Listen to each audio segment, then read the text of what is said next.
Well, I'm back. Right, so this is the window period in between my first visit and my second visit when I go and actually bring the vehicle back. I did think about whether to do this as one visit, but I had to pick the vehicle up within 4 weeks, and I needed 2 weeks to be able to get it back.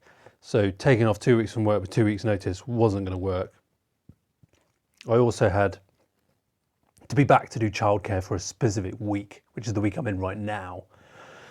It just wouldn't have worked with just doing it in a one-er. So it's actually beneficial because I've seen the vehicle now, and I can go now and take back some parts and things that will give me more confidence on the journey. It's a bit more expensive. It's probably cost me about £900 to £1,000 for the first visit alone. Most of that's on transport, but then it's all the parts I've had to buy with the vehicle. So maybe I would have had to buy those parts anyway, but it's added about £1,000 to the cost. But that's the way it is. So it's the end of June now. It would have been more ideal to do the journey across Europe, get it back to the UK this month, because school holidays are kicking in across Europe right now. Once we get into July, pretty much every country except for the UK and Germany are in school holidays. So that's one other thing to have to worry about. Although in reality, I've read that a lot of the traffic seems to be coming from kind of Western Europe back to Eastern Europe. So me going from Eastern Europe to Western Europe, maybe the traffic would be a bit better, but it certainly has an impact on border crossings, which is where it has, most of the issues can be. So I've been doing the final planning, which is like getting insurance, figuring out all the requirements I need for driving across Europe, like all the stuff I've got to have, like high-vis jacket and warning triangle and all that kind of stuff. What the vignettes I need to buy, what insurance is valid, which route I'm going to take, and all this kind of planning stuff. So yeah, I've had a load of parts in, so let's go and have a look. Just stuff like first aid kit, warning triangle for the journey. I bought a fire extinguisher when I was there, and I left the reflective jacket, all this stuff you need to think about when you're crossing Europe. I've got some used half shafts here, I've got a new fan belt, I've got a viscous hub, I've got battery tie down strap there, I've got a laser thermometer so I can check temperatures on the engine, how that's going, transfer box seal and stuff, and I also bought a bearing just in case I might need it, coolant pipe. I'm going to take a whole set of coolant pipes with me as well, another universal joint. I lost my 27mm socket when I was there, that's really annoying. Wing nuts for the battery tie down, more prop shaft bolts, tyre valve caps, and new filler plugs for the gearbox and for the transfer box. A couple of more bits and pieces. I've got a nut splitter for potentially prop shaft nuts if I can't get them off. I'm going to take a torque wrench just because it's a nice bit of a longer ratchety wrench, and then a pipe might help with the prop shaft bolts. A few other bits and pieces for drive members. What have I got down here? Speedo bulb, coolant hose, air filter, drive members, windscreen wipers, for the battery tie down. That's swivel grease. I'm only going to use one. I'm going to put half in each of the swivels because I'm pretty sure they are going to leak out quite badly once it gets new grease in there. And interesting project here. I'm trying to do a low cooling alarm because that is one of my biggest fears. So there's the warning. Connect it up. There we go. It comes on, drops, goes off, on and off.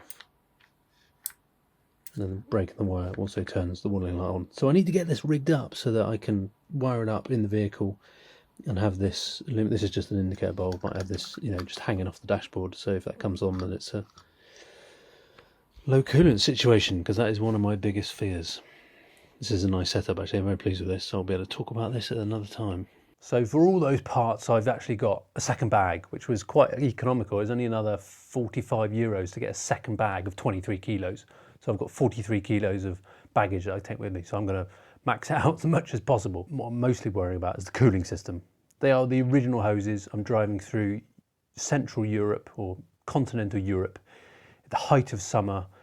There's school holidays are going to be kicked in. There's potentially going to be periods of sat idling in the middle of the day in traffic, and it's going to put a strain on the cooling system. I've already seen the radiator's a bit clogged. All the hoses are original, so I'm going to take every brand new hoses, and I'm going to be carrying a lot of water on board as well, because cooling system's right up there. Luckily, I've seen the viscous fan and the fan belt are on their way out, so I'm taking those with me, and I'm going to take a low coolant alarm. Very critically important. Seeing as last year it really saved my engine. My next biggest fear is probably drivetrain of some regard. The likelihood of a UJ going bad is quite high. I do worry about it, but I've realised that I can mitigate that. I could probably find a garage that could help me do it. That being said, I'm going to take sockets and a lump hammer that could allow me to at least bodge in a UJ at the side of the road.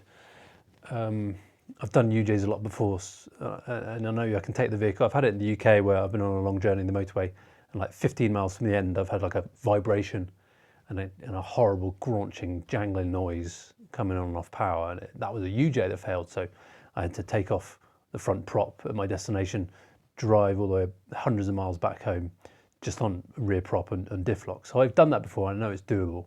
The other drivetrain noises, I don't know. It may be because the gearbox tunnel's not completely tied down, the fact that the center cover above the transfer box doesn't have any screws in it either. Maybe, there's a lot of noise there that you wouldn't normally be hearing and there's no rubber matting as well. So maybe the noise is louder than you would expect, and I'm worrying too much. The fact that the vehicle is A, not registered in the UK, B, over 15 years old, and my journey doesn't start in the UK means that I'm ineligible for pretty much any breakdown cover that you can find on the internet. ADAC has been suggested, but I think they don't do, you need a German address basically to get the ADAC cover. My last choice is to see if the car insurance will give me breakdown cover. I've got a Google map pinned of just mechanics all across Europe, Land Rover mechanics that I may be able to limp my way to if necessary. So how am I going to get to the UK? Well, I'm going to drive from Armenia into Georgia. Georgia, you can't drive, Google Maps will say just drive from Armenia into Turkey, but there is no border crossings open between Armenia and Turkey. They have a plan to do that, but if you zoom in on the actual road it tries to take you between Armenia and Turkey, there is no road there. So Google Maps is a bit, it's not to be relied on in that part of the world. So the route round is to get to Batumi and cross the border near Batumi to get into Turkey. However, I can't get into Turkey because the car's not in my name and it's not registered in the country that I'm resident in. So I would need a power of attorney for Turkey from the vehicle owner. So that would have to be in Turkish. So I can't use the English translated one I got from Armenia. I would need to go to a Turkish embassy to do that. There isn't one in Yerevan because Turkey and Armenia history. It would just add a load of extra ball ache to try and get the document to be able to drive through Turkey. If I can't drive through Turkey, the other option is Russia. That ain't going to happen.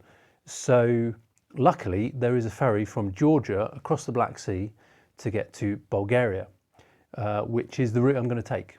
It's a little bit more expensive, but it cuts out 1,000 miles of driving across Turkey. I would have loved to have been able to drive all the way, but it cuts the driving down by about a third. And with the vehicle the state it's in, that's actually quite a good thing. I do refer to a guy that on YouTube a German guy did a video series on YouTube about literally getting a car from Armenia back to Germany, and they wouldn't let him into Turkey. And there's been other people who have had problems getting into Turkey. I could wing it, but the problem is that the ferry has a fixed schedule. It leaves once a week on a Monday. So if I miss that, I can't wait for another week. I've got 2 weeks off from work to do this journey. So I'm going to drive around Armenia, Georgia, get to the port for the Monday, try and take it slow. I'll have a night in Georgia, take the ferry across the Black Sea, arrive in Bulgaria, and then I'm in EU once I've passed through that process. It can take a couple of hours, I think.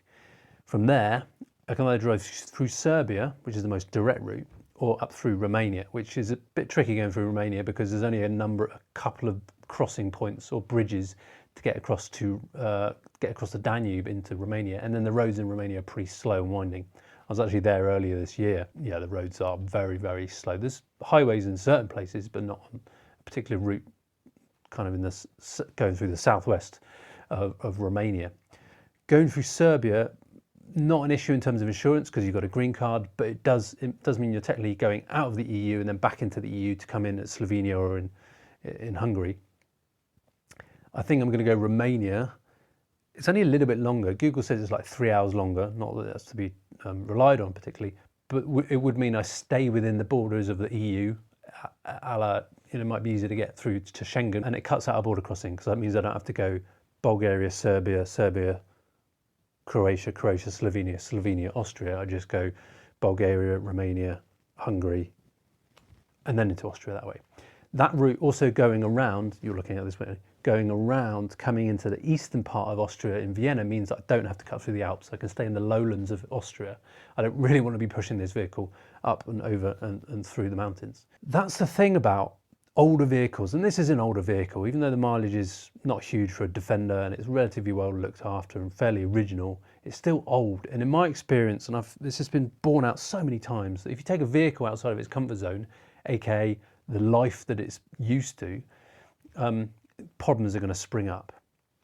So whether that's, a vehicle that's only ever been driven on tarmac and then you take it off road, things are going to pop up, like bushes could be worn, rattles, that kind of stuff. Conversely, I've had it the other way, where you take a vehicle that's only ever lived off-road in remote areas, then you take it on tarmac, all of a sudden there's problems because you can't hear when you're off-roading. Either you're driving relatively slowly or you can't hear rattling and noises and that kind of stuff when you're driving off-road, but you may get on the highway and you're like, oh, there's wheel bearing noise, all that kind of stuff. But I've had situations of both where you've taken a vehicle out of that and then problems have reared their head. I had it with my Defender going into Spain. I prepped our vehicle to go to Morocco, traveling through Spain for 9 months. And day one, we had a failure. The power steering pump was coming forward and was shredding the fan belt. I'd driven that vehicle for tens of thousands of miles, yet day one in Spain, which was basically highway speeds, uphill for 7 miles with a loaded vehicle, full turbo. The EGTs were incredibly insane. So pushing the vehicle outside of its normal envelope, something failed. This vehicle in Armenia, it's lived in Georgia and Armenia. Those countries have pretty much had no highways, at least kind of 16 years ago when it first went there. No highways. So it's never really driven at 70 miles an hour or about 60 miles an hour, 100 kilometers an hour. It's never really done that. It's trundled around the mountains on it's hardly ever been into fifth gear, I expect. Added to that, it's also a fleet vehicle, so there's a speed limit of about 90 kilometers an hour. So if I go blasting across Europe in the hottest part of the year, trying to do 70 miles an hour or 110 kilometers an hour, something's going to go wrong. So I've just got to take it easy, leave it it's going to be a slow journey, 55 miles an hour, probably 80 to 90 kilometers an hour, just to ease it through Europe. So I don't mind taking a more kind of scenic route and not just bombing it straight all the way through. So getting across Europe is the last major hurdle. It's the bit I'm worried about the most. Actually importing it into the UK, I feel quite confident about that. I've got a heritage certificate already to prove when it's built because I can't give the registration document. I've got the registration document here. It's not in my name, and I need to give it back to the guy to deregister it in Armenia, so I won't be able to hand that over. But I'm fairly confident about the import process. There are plenty of 2006 300 TDIs, even registered since 2020, in the UK. So I'm just trying to get everything in order. One of the other things I had to mitigate, bought a spare key. Have a spare key hidden on the vehicle on the exterior somewhere. Just trying to think through all the things that could go wrong on this journey. I lose a key, mostly buggered. I could break my way into the vehicle probably and hot wire it from the ignition barrel, but I don't want to have to be doing that. Only a few more days to go. I've got to pack, get back on a plane. One-way plane ticket, first one-way plane ticket I've ever bought, and all being well, I will roll through the gates of my garden with that vehicle. Wish me luck. Thanks for watching. Bye for now.